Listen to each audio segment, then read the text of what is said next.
नमस्ते, मैं हूं रितेश प्रमोद मिश्रा और आप देख रहे हैं जनहित टाइम्स। उत्तर प्रदेश में माफिया इस समय अपने सबसे खराब दौर में है। मुश्किलें बढ़ी हुई हैं।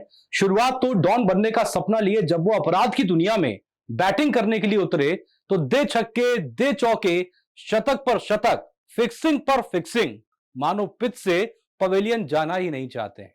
कोई इरादा ही नहीं है। बॉलर सेट हो चुके थे, अंपायर बिक चुके थे और मैच रेफरी जो भी होता ये उसी की टीम में होते तो जुर्माना और बैन का सवाल ही नहीं उठता।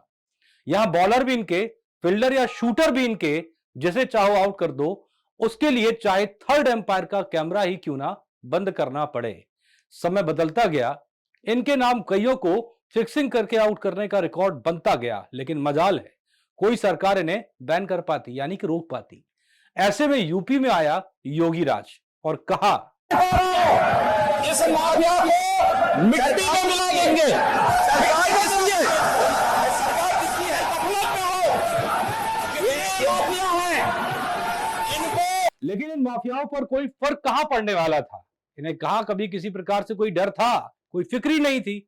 इस बार एम्पायर अलग था, रेफरी भी नया था और फील्डर थे सरकार के। लेकिन अतीक अहमद ने अपने से बड़ा किसी को समझा ही नहीं और आपराधिक घटनाओं को अंजाम देने के बाद परिणाम भुगतने पड़ गए। वकील उमेशपाल हत्याकांड के बाद माफिया डॉन अतीक अहमद भी इस बात को मान रहा था और कह रहा था कि हम तो मिट्टी में मिल गए, हमारा पूरा परिवार बर्बाद हो गया। और उसके कुछ ही दिनों में जो अतीक किसी को भी 1 मिनट में आउट कर देता था, वो खुद माइक्रो सेकंड में आउट हो गया और असल में मिट्टी में मिल गया।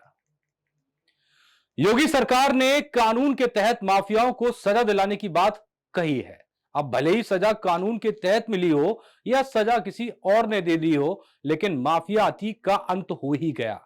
अब आगे इस कड़ी में अगला नंबर नजर आता है एक और बाहुबली डॉन मुख्तार अंसारी का। मुख्तार अंसारी के बारे में आपको ज्यादा नहीं बताऊंगा, क्योंकि उसके लिए आप हमारे पिछले हफ्ते का क्राइम कवरेज का एपिसोड देख सकते हैं, जिसमें बात मुख्तार अंसारी की हुई थी। आज हम बात कर रहे हैं मुख्तार अंसारी के उस बंदोबस्त की जो सरकार द्वारा किया गया है। अब ये बंदोबस्त क्या हो सकते हैं, इनका आज जनहित टाइम्स पर खुलासा कर रहे हैं। पंजाब की रोपड़ जेल से लाकर बांदा जेल में शिफ्ट किए गए माफिया मुख्तार अंसारी को जेल में कड़ी सुरक्षा में रखा जाता है। उसके लिए अलग सेंसिटिव बैरक है और उसमें भी किसी से बात करने पर कड़ा पहरा है। जब पंजाब से उसे बांदा लाया गया था, तब शरीर से मुख्तार अब काफी बदल गया है, मानो जेल उसे अब समझ आ रही हो। जो मजबूत रीढ़ की हड्डी की तरह भाई अफजाल अंसारी था, उसे भी अब सजा हो चुकी है। ऐसे में यह तो साफ है कि वो वक्त अब दूर नहीं जब मुख्तार इस बात को कहेगा कि हां, मैं भी मिट्टी में मिल चुका हूं।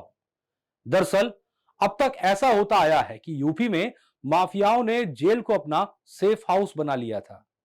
वो जब तक बाहर रहते तब तक अपराध करते और जब कोई मुश्किल लगती तो चल देते जेल की ओर। जैसे ही समय अनुकूल आता तो फिर से बाहर आ जाते। लेकिन अब इन माफियाओं के लिए अपराध गले में फंसी हड्डी बन चुका है, जहां ये जेल जाने से तो डरते ही है और जेल से बाहर आने का मन भी नहीं होता, क्योंकि विकास दुबे, अनिल दुजाना और डॉन ब्रदर्स यानी के अतीक और अशरफ के साथ जो कुछ भी हुआ, उससे डर का दूसरा नाम बन चुके ये माफिया अब खुद डर के साए में जी रहे हैं। मुख्तार तो बाहर पेशी पर भी नहीं जाना चाहता, कहता है कि वीडियो कॉन्फ्रेंसिंग से ही उसकी पेशी करवा दी जाए। मीडिया के सामने आने पर अतीक की तरह बड़बोला नहीं बनना चाहता, इसलिए अपने हाल ही में मुख्तार के मुंह से आपने कोई बयान नहीं सुना होगा।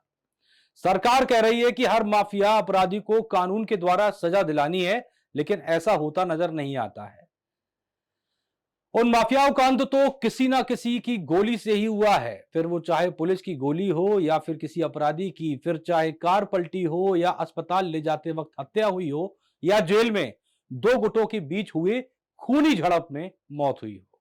ऐसे में मुख्तार जेल में है और उसे डर है, कहीं जेल में उसका कोई पुराना दुश्मन तो नहीं है।